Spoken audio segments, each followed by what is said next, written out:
കലിക ജ്യോതിഷൻ്റെ പ്രണാമം. ഇപ്പം ഞാൻ ഇന്ന് വീഡിയോ ഇട്ടത് ഒരുപാട് ആൾക്കാർ അവർക്ക് ഒരുപാട് സ്നേഹമാണ്. ആ സ്നേഹം നിങ്ങളൊന്ന് കണ്ടു നോക്കൂ. മഹാദേവൻ്റെ ദീക്ഷ എടുത്തവർക്ക് എന്നിൽ നിന്നും ഉണ്ടായ കാര്യങ്ങളും എൻ്റെ അടുത്ത് വന്നതിന് ശേഷമുള്ള ആ ഒരു സ്നേഹം അവരനുഭവിച്ചതിൻ്റെ ഒരു കാര്യം അപ്പോൾ അവരനുഭവിച്ചറിയുന്നതാണല്ലോ. അപ്പോൾ ഭഗവാനായാലും അനുഭവിച്ചറിയുമ്പോഴാണ് അവർക്കത് അറിയാൻ പറ്റുന്നത്. അതുകൊണ്ട് വാ കൊണ്ട് പറയുമ്പോൾ നമുക്കത് അറിയാൻ പറ്റില്ല. നിങ്ങൾ കേട്ടു നോക്കൂ. ശംഭുജനം സാറേ, ഞാൻ എൻ്റെ ഒരു അപേക്ഷയാണ്. എൻ്റെ ഒരു മോന്റെ കുട്ടിക്ക് വേണ്ടിയാണ് ഞാൻ വിളിക്കണത്. അത് +1 ആണ്. സാറ് പറഞ്ഞു 10ൽ ജയിച്ച് അവന് നന്നാവണം, സ്കൂളിൽ പോകുന്നില്ല. അപ്പൊ അതുകൊണ്ട് വീട്ടിലത്തെ ഇതൊന്നും നോക്കാതെ ഒരു കൊച്ചിന്റെ ഭാവിയാണ് സാറ്. ഞാൻ വിളക്കൊടുത്തി സ്വാമി മുറിയിൽ മഹാദേവനെ വിളിച്ചാണ് എനിക്ക് കിട്ടാൻ വേണ്ടിട്ട്. മൂലാണ് കുട്ടിയുടെ നാള് 17 വയസ്സായി. വാട്സാപ്പിലേക്ക് നേരിട്ട് വരും, ഫോണിലൂടെ എനിക്ക് സമയമില്ല, ഞാനിപ്പോ തിരക്കിലാണ്. സാർ ആ കുട്ടീനെ ഒന്ന് വിചാരിച്ചാ മതി. അത്രയും മഹാത്മ്യുണ്ട് സാർ. അവനൊന്ന് നന്നാവണം സാർ. ഈ നിമിഷം മനസ്സുകൊണ്ട് ഓർത്താ മതി. സ്കൂളിൽ പോവാനും ക്രിമിനലായിട്ട് വരാതിരിക്കാനും ഒന്ന് മനസ്സുകൊണ്ട് ഇപ്പൊ തന്നെ ഒന്ന് ഓർത്താ മതി. സാറിന് അത്ര ശക്തിയുണ്ട്. സാറിന്റെ എല്ലാം ഞാൻ കേൾക്കുന്നുണ്ട്. എനിക്ക് ഇതറിയില്ല, അതുകൊണ്ടാണ്. മഹാദേവ, ഉപേക്ഷിക്കരുത് എന്നെ, ആ കുട്ടീനെ ഉപേക്ഷിക്കരുത്. ശംഭോ മഹാദേവ. തീർച്ചയായിട്ടും മഹാദേവ, അത് മതി എനിക്ക്. ആ ഒരു വാക്ക് മാത്രം മതി. ശംഭോ മഹാദേവ. ശരി, എല്ലാം പ്രാർത്ഥിക്കാൻ ഞാൻ ഭഗവാനോട്. ശരി, തീർച്ചയായിട്ടും. ഞാൻ അത്ര വിശ്വാസത്തോടു കൂടിയാണ് എന്റെ പൊന്നു മഹാദേവനെ വിളിച്ചാണ് ഞാൻ എനിക്ക് കിട്ടിയത് തന്നെ. സാറിന് നന്ദി സാറേ, സാറിന് നന്ദി. എന്റെ പൊന്നു സാറിന് നന്ദി. ആ കുട്ടി തീർച്ചയായും.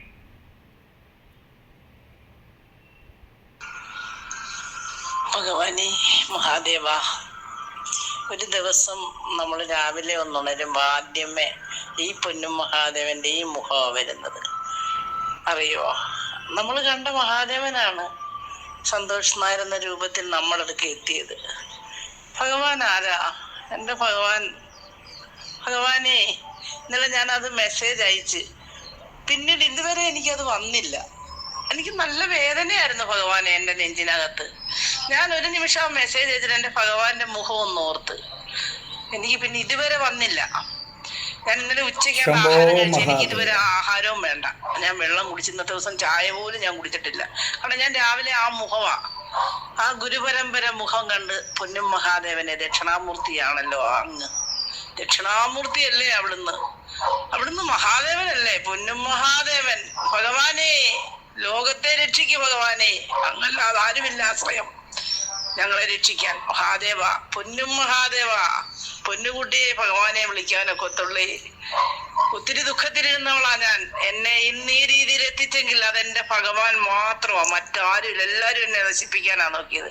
പക്ഷെ എന്നെ ഏതെങ്കിലും രീതിയിൽ നേരത്തെ വെള്ളം ഞാൻ കുടിക്കുന്നുണ്ടെങ്കിൽ അത് സന്തോഷ് നായർ എന്ന ഈ മഹാദേവനാണ്. മഹാദേവന്റെ ഒരാളെ പ്രാർത്ഥന കൊണ്ട് മാത്രമാണ് ഞാനും എൻ്റെ കുടുംബവും രക്ഷപ്പെട്ടത്. എൻ്റെ മോൻ കയറിപ്പോയതും എൻ്റെ കുഞ്ഞിന് നല്ലൊരു കൊച്ചു ജോലിയായതും എൻ്റെ കുഞ്ഞുങ്ങളുടെ പഠിത്തങ്ങളും ഇന്ന് ഞാനിവിടെ നിലനിൽക്കുന്നതല്ല എൻ്റെ ഭഗവാനാ. മഹാദേവ, അങ്ങല്ലാതെ ആരും ഞങ്ങളെ രക്ഷിക്കാനില്ലേ. ഭഗവാനെ, പൊന്നും മഹാദേവോ, മഹാപ്രഭു. ശംഭോ മഹാദേവ, സാറിൻ്റെ ഒരു ക്ലിപ്പ് ഒന്നും കാണാൻ പറ്റി. മനസ്സിലെ വിചാരങ്ങൾ നമുക്ക് പുറത്തു പറയാൻ എങ്ങനെയാ ഇത് അയക്കേണ്ടേ ഒന്നും അറിയില്ല. ഞങ്ങളുടെ മനസ്സിലുള്ളതൊക്കെ സാറ് ഒന്ന് വിളിച്ചു പറഞ്ഞ എല്ലാ സത്യസന്ധമായിട്ടുള്ള കാര്യങ്ങളും ദൈവത്തിന്റെ അവതാര പുരുഷനാണ് ഒന്നുകൂടി ഉറപ്പിച്ചു സാറ്. ഈ ലോകത്തിൽ ഇങ്ങനെ അന്യായങ്ങളൊക്കെ ഉണ്ടാകുമ്പോൾ ആരെങ്കിലുമൊക്കെ വേണ്ടേ ശബ്ദം ഉയർത്താൻ? സാറ് പറഞ്ഞ ഓരോ വാക്കും എത്ര ശരിയാണെന്ന് ഇന്ന് മനസ്സിലായി. ഭഗവാൻ അങ്ങേ ഭൂമിയിലേക്ക് അയച്ചത് ഇതുപോലെ പ്രതികരിക്കാനാണോ? ശംഭോ മഹാദേവ, ശംഭോ ശങ്കര മഹാദേവ. സാറിനെല്ലാ ദീർഘായുസ് ആരോഗ്യമൊക്കെ ദൈവം തരട്ടെ. ഭഗവാൻ എല്ലാം നല്ലത് വരുത്തട്ടെ. സന്തോഷമായി സാർ ഇന്നത്തെ ഇത് കേട്ടിട്ട്. ഞങ്ങളുടെ ഓരോരുത്തരുടെയും മനസ്സിലുള്ള വിചാരങ്ങളാ സാറിന് വിളിച്ചു പറഞ്ഞു. ശംഭോ മഹാദേവ, എത്ര സത്യസന്ധമായിട്ടുള്ള പ്രവചനങ്ങൾ.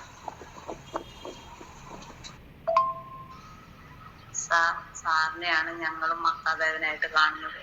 ഞങ്ങളെയും കാത്തുരക്ഷിക്കുക സാർ. ഞങ്ങൾക്ക് എന്നും നല്ലത് വരാൻ വേണ്ടി പ്രാർത്ഥിക്കണേ സാർ. എന്നും ഞങ്ങളുടെ കൂടെ ഉണ്ടെന്ന് ഞങ്ങൾക്ക് നല്ല വിശ്വാസമാണ് സാർ. ഞങ്ങൾക്ക് വേണ്ടി പ്രാർത്ഥിക്കണം. ഇതുപോലുള്ള ക്ലിപ്പുകളാണ്. എത്ര മനുഷ്യന്മാർ ഈ രാജ്യത്ത് ഓരോ പ്രയാസങ്ങൾ നേരിടുന്നു. ഇതൊക്കെ നിങ്ങളെ കേൾപ്പിച്ചത് വേറൊന്നിനും വേണ്ടിയല്ല. ഓരോ കുടുംബത്തിലും ഉണ്ടാകുന്ന പ്രയാസങ്ങൾ ഒരു ആശ്വാസവാക്ക് പറയാൻ, അല്ലെങ്കിൽ ഇന്ന് മനുഷ്യരുടെ ഇടയിൽ ഒരുപാട് ദുരിതങ്ങളും ദുഃഖങ്ങളും, കൊച്ചു കുട്ടികൾ വരെ അവരമ്മ വിളിച്ചത് കണ്ട അത് ക്രിമിനലാവാതെ നോക്കണമെന്ന്.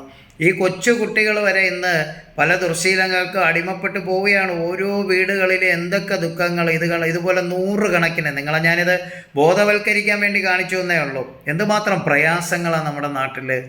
ഓരോരോ കുറവുകൾ, ഓരോരോ പ്രയാസങ്ങളും, മക്കളെ കൊണ്ടുള്ള പ്രയാസങ്ങൾ, ദാരിദ്ര്യത്തിൻ്റെ പ്രോബ്ലം, അങ്ങനെ വരുന്ന ഒരുപാട് കാര്യങ്ങളാണ്. ചില സമയം എനിക്ക് സമയം കിട്ടത്തില്ല എങ്കിൽ പോലും ഞാൻ വാട്സപ്പിൽ ഇടാൻ പറയും, അല്ലെങ്കിൽ പിന്നീട് വന്ന് കാണാൻ പറയും. എനിക്ക് കേട്ട് വയ്യ ഒന്നാമത്. അപ്പോൾ എന്നെ ഇഷ്ടപ്പെടുന്ന ഒരുപാട് പേരുണ്ട്, എന്നെ വിശ്വസിക്കുന്ന ഒരുപാടുണ്ട്, മഹാദേവനായിട്ട് കാണുന്ന ഒരുപാട് പേരുണ്ട്. ദീക്ഷ എടുത്ത് നമ്മളിൽ നിന്ന് അവർക്ക് കിട്ടുന്ന ആ ഒരു ഇതുപോലെ 100 കണക്കിന് ടെക്സ്റ്റ് മെസ്സേജുകൾ വരും. വോയിസ് ഇടാൻ അറിഞ്ഞൂടാത്ത ഒരു ടെക്സ്റ്റ് അയക്കും. അപ്പോൾ ഇതൊക്കെ കണ്ടും കേട്ടും വല്ലാത്തൊരു പ്രയാസമാണ്. സത്യമായിട്ട് ഇതൊക്കെ നിങ്ങൾ കേൾക്കണം. ഇതുപോലെ കുറച്ച് കാര്യങ്ങളെ കേൾപ്പിക്കാൻ പറ്റുള്ളൂ. ഒരുപാട് വോയിസ് ക്ലിപ്പുകൾ വരുന്നുണ്ട്. അപ്പോൾ ഇതൊക്കെ അതിൻ്റെ ഒരു ഭാഗമാണ്. പ്രയാസങ്ങൾ എല്ലാ പേർക്കും ഇന്നത്തെ കാലത്ത് വലിയ പ്രയാസങ്ങളാണ്. ധനത്തിൻ്റെ കാര്യം മാത്രമല്ല, ധനമുള്ളവർക്ക് മനസ്സമാധാനമില്ല, മനസ്സമാധാനമുള്ളവർക്ക് ധനമില്ല. രോഗം, കേസ്, വഴക്ക്, മനുഷ്യൻ മൃഗങ്ങളെക്കാളും മോശമാകുന്നു. എന്തൊക്കെയാണ് നമ്മൾ കേൾക്കുന്നത്? ഞാൻ രാവിലെ തൊട്ട് വൈകുന്നേരം വരെ ഇത് തന്നെയാണ് കേട്ടുകൊണ്ടിരിക്കുന്നത്. അപ്പോൾ അവർക്കൊക്കെ അവർ മഹാദേവൻ്റെയും ഗുരുവിൻ്റെയും ഫോട്ടോ വെച്ച് അവർ പ്രാർത്ഥിക്കുന്നുണ്ട്. അതങ്ങനെയാണ്. ഗുരുവിൻ്റെയും മഹാദേവൻ്റെയും ഫോട്ടോ വെച്ച് പ്രാർത്ഥിച്ചാൽ സർവ്വ ഐശ്വര്യ ഫലസിദ്ധി ഉണ്ടാവും. അതങ്ങനെ ഒരു രീതിയും കൂടെ ഉണ്ട്. ഇതൊന്നും നമ്മൾ പറഞ്ഞിട്ടല്ല, അവർ സ്വയം ഏറ്റെടുക്കുന്നതാണ്. അതാണ് അവരുടെ, ഞാൻ എന്ത് പറഞ്ഞാലും അതവരുടെ ആ ഡിസ്കിൽ എല്ലാം സേവായിട്ട് ഇവിടെ കാണും.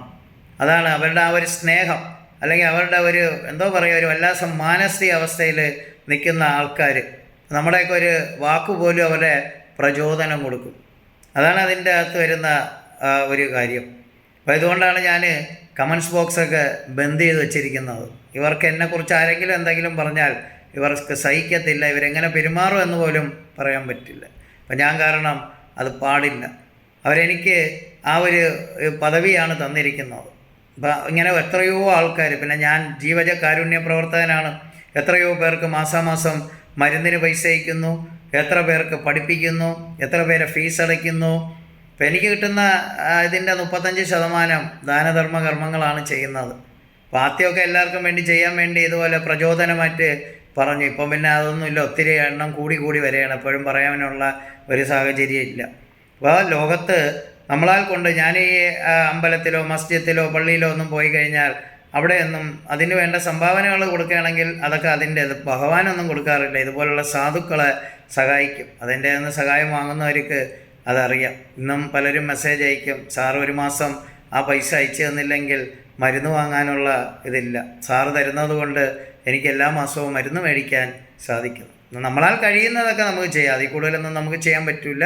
പക്ഷെ ഞാനത് എൻ്റെ മഹാദേവൻ സർവ്വജീവജാലങ്ങൾക്കും പടിയളക്കുന്ന എല്ലാവർക്കും കൊടുക്കണമെന്ന് ആഗ്രഹമുണ്ട്. പക്ഷേ എനിക്ക് കിട്ടുന്നതിൻ്റെ രീതിക്കനുസരിച്ച് അത് ചെയ്യാൻ പറ്റൂ. അതുമാത്രമാണ് എൻ്റെ ജീവിതത്തിൻ്റെ ഏറ്റവും വലിയ വിജയം. ഒരാളെ നമ്മൾ സഹായിക്കുമ്പോഴാണ് അവരിൽ സ്നേഹം ഉണരുന്നത്. അതൊരു മൃഗത്തിനെ ആയാലും ആട്ടിപ്പായിക്കുന്നതിനേക്കാളും അതിനെ പിടിച്ച് തടവി സാന്ത്വനപ്പെടുത്തി കഴിഞ്ഞാൽ അത് വാലാട്ടി നിൽക്കും, അത് നല്ലതുപോലെ നിൽക്കും. മനുഷ്യനും അങ്ങനെയാണ്, ഭയങ്കര സ്നേഹം.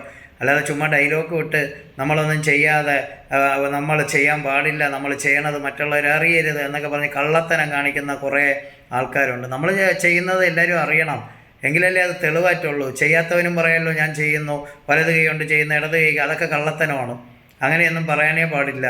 നമ്മൾ ചെയ്യുന്നത് ഒരാൾ അനുഭവിക്കുന്നെങ്കിൽ അയാൾ അതിനെ അർഹിക്കുന്നത് കൊണ്ടാണ്. അവന് ഒരു നാണക്കേടുമില്ല. കാരണം അവനെ സഹായിക്കുന്നവനാണ് അവൻ ദൈവം. വയറുവശക്കുന്നവൻ ആഹാരമായി കൊടുക്കുമ്പോഴാണ് ദൈവത്തെ കാണുന്നത്. ഇന്നും ഞാൻ അങ്ങനെ തന്നെയാണ് ചെയ്തുകൊണ്ടിരിക്കുന്നത്. അത് ഒരുപാട് പേർക്ക് അറിയാം, എന്നെ അറിയുന്ന എല്ലാ പേർക്കും അറിയാം. എൻ്റെ സ്ഥാപനം ഉദ്ഘാടനം ചെയ്യുമ്പം പോലും 10 ക്യാൻസർ രോഗികളുടെ ഇത് ചികിത്സാ സഹായം എടുത്തുകൊണ്ട് അവരെ സഹായിച്ചുകൊണ്ട് അങ്ങനെയൊക്കെയാണ് ചെയ്തത്.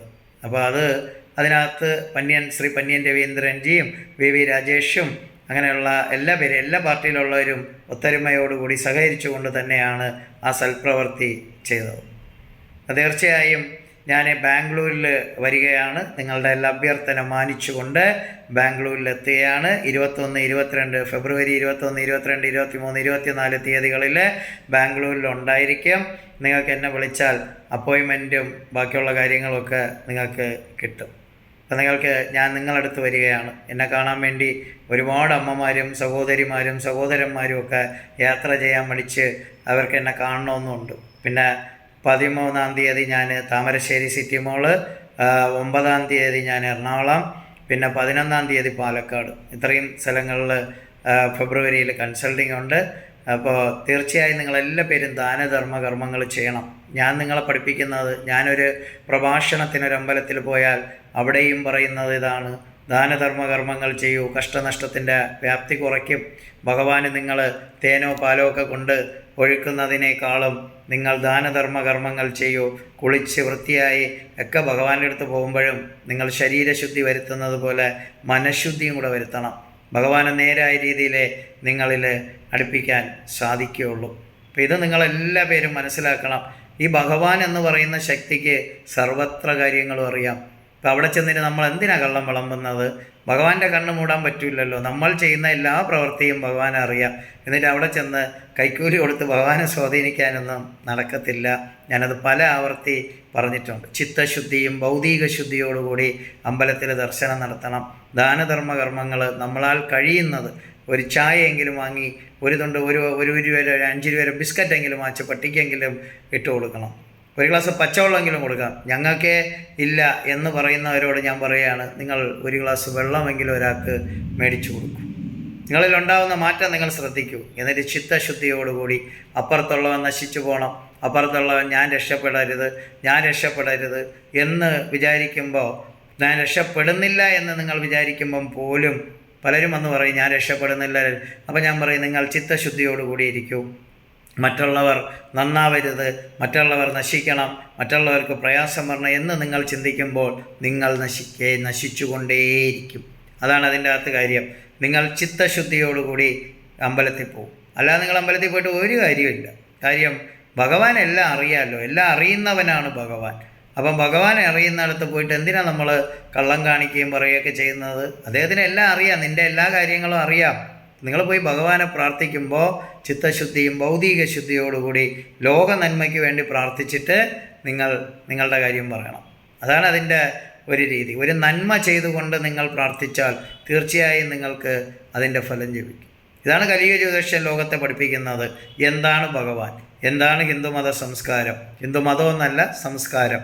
അപ്പോൾ നമ്മൾ അതിനനുസരിച്ച് എല്ലാ പേരെയും ഉൾക്കൊള്ളുന്നതാണ് ഹിന്ദുമത സംസ്കാരം. അപ്പോൾ ആ സംസ്കാരം എന്ന് പറയുമ്പോൾ നമ്മളെല്ലാത്തിനെയും സ്വീകരിക്കും. അതൊരു മതമല്ല, അതൊരു സംസ്കാരമാണ്. പക്ഷെ അതിനെക്കുറിച്ചുള്ള അറിവ് മറ്റുള്ളവർക്ക് വളരെ കുറവാണ്. അപ്പോൾ അത് പ്രഭാഷണങ്ങളിൽ എന്നെ വിളിക്കുന്നിടത്തെല്ലാം ഞാൻ അവരെ പഠിപ്പിക്കാറുണ്ട്. എന്താണ് ഭഗവാനെ എങ്ങനെയാണ് നിങ്ങൾ പ്രാർത്ഥിക്കേണ്ടത്? ചിലർ പറയും ഞാൻ രാവിലെ തൊട്ട് വൈകുന്നേരം വരെ ക്ഷേത്രത്തിൽ തന്നെയാണ്, നാശങ്ങൾ മാത്രമേ വരുന്നുള്ളൂ. ഇത് നിങ്ങൾ ശരിയായ വഴിയിലല്ല ഭഗവാനെ പ്രാർത്ഥിക്കുന്നത്. അതാണ് ഇനിയുള്ള തലമുറയെ നമുക്ക് പഠിപ്പിക്കേണ്ടത്. അതിനാണ് കലിയുഗ ജ്യോതിഷൻ്റെ അവതാരം എന്ന് നിങ്ങൾ മനസ്സിലാക്കണം. നിങ്ങൾ എല്ലാ ജാതി മതത്തിനെ കുറിച്ചും, മഹാദേവൻ ഒന്നിൻ്റെ ഭാഗമല്ല, സർവ്വജീവജാലങ്ങളെയും തുല്യനായി കാണുന്ന, ജാതി മതഭേദമന്യേ സർവരെയും തുല്യരായി കാണുന്നവനാണ് മഹാദേവൻ. അത് ഇസ്ലാമിൻ്റെ അടുത്ത് പോയാലും അതേ രീതിയിൽ തന്നെ പറയും, ക്രിസ്ത്യാനിയുടെ അടുത്ത് പോയാലും അതേപോലെ പറയും, അമ്പലങ്ങളിൽ പോയാലും അതുപോലെ പറയും. മനുഷ്യൻ്റെ നന്മ, മനുഷ്യൻ എങ്ങനെ പ്രാർത്ഥിക്കണം, അവരവർ വിശ്വസിക്കുന്ന മതത്തിന് നിന്നുകൊണ്ട് എങ്ങനെ ആ ദൈവങ്ങളെ നമ്മളിലേക്ക് അടുപ്പിക്കാം. അപ്പം അതൊക്കെ നിങ്ങൾ മനസ്സിലാക്കണം. പിന്നെ നിങ്ങൾ എനിക്ക് തരുന്ന ഫീസോ എല്ലാ കാര്യങ്ങളും നിങ്ങളറിയാതെ ദാനധർമ്മ കർമ്മങ്ങളിലേക്ക് പോവുകയാണ്. അതിൽ നിങ്ങളെല്ലാ പേർക്കും സന്തോഷിക്കാം. അതാണ് കലിയുഗ ജ്യോതിഷൻ. കലിയുഗ ജ്യോതിഷൻ പ്രവാചകണത്തിലുള്ളതാണ്. എത്രയോ അമ്മമാർ പറയണം, നിങ്ങൾ കേട്ടല്ലോ സഹോദരിമാരും. ഇതുപോലെ 100 കണക്കിന് ഒരു ദിവസം ഇട്ടാൽ തന്നെ തീരില്ല. അത് മാത്രം ലോഡ് ചെയ്താൽ 3 മണിക്കൂർ യൂട്യൂബിൽ അത് മാത്രം നിങ്ങൾക്ക് കേൾക്കേണ്ടി വരും. അപ്പോൾ നിങ്ങൾക്ക് എല്ലാ പേരും സന്തോഷത്തോടെ ഹാപ്പിയോടെ ഇരിക്കൂ. നമ്മൾ കുറച്ച് നാൾ ജീവിച്ച് മരിക്കുന്നവരാണ്. എന്തിനും നമുക്ക് ശത്രുതയും ദേഷ്യവും ഒക്കെ വരുന്നത്. അപ്പോൾ നിങ്ങൾ നല്ലത് മനസ്സിലാക്കി മുന്നോട്ട് പോകും. ഭഗവാനെ പ്രാർത്ഥിക്കുന്ന ഒരു വിശ്വാസികൾ അതിൻ്റേതായ വഴികൾ പറഞ്ഞ് മനസ്സിലാക്കി തരും. അവിടെ നിങ്ങൾ ആ പാതയിലൂടെ സഞ്ചരിക്കൂ. നിങ്ങൾക്ക് സൗഭാഗ്യങ്ങൾ വന്നു ചേരും. അല്ലാതെ പെട്ടെന്ന് ധനം ഉണ്ടാക്കണം, അങ്ങനെയൊക്കെ ഉള്ള ചെയ്യുന്ന വന്നാൽ ലോട്ടറി അടിക്കണം, അങ്ങനെയൊക്കെ പോയിട്ട് ഒരു കാര്യമില്ല. നമ്മൾ താം പകുതി ദൈവം പകുതി, ഈ 2 ലെയർ ഒരുപോലെ ഉയർന്നെങ്കിൽ മാത്രമേ അവനിൽ ഉയർച്ച ഉണ്ടാവൂ. നിങ്ങൾക്ക് എല്ലാവർക്കും കലീക ജ്യോതിഷൻ്റെ നന്ദി, നമസ്കാരം, പ്രണാമം. സുബ്ഹാനല്ലാഹ്, അൽഹംദുലില്ലാഹ്, അല്ലാഹു അക്ബർ. പിതാവിൻ്റെയും പുത്രൻ്റെയും പരിശുദ്ധാത്മാവിൻ്റെയും നാമത്തിൽ ആമേൻ. ബ്രഹ്മ വിഷ്ണു മഹേശ്വരർ ആദിപരാശക്തിയായ നമഃ. ലോക സമസ്ത സുഖിനോ ഭവന്തു. ലോകത്തിലെ സകല ജീവജാലങ്ങളും സുഖത്തോടെയും സന്തോഷത്തോടെയും സൗഭാഗ്യത്തോടെയും ജീവിക്കട്ടെ. എൻ്റെ പൊന്നിൻ മഹാദേവ.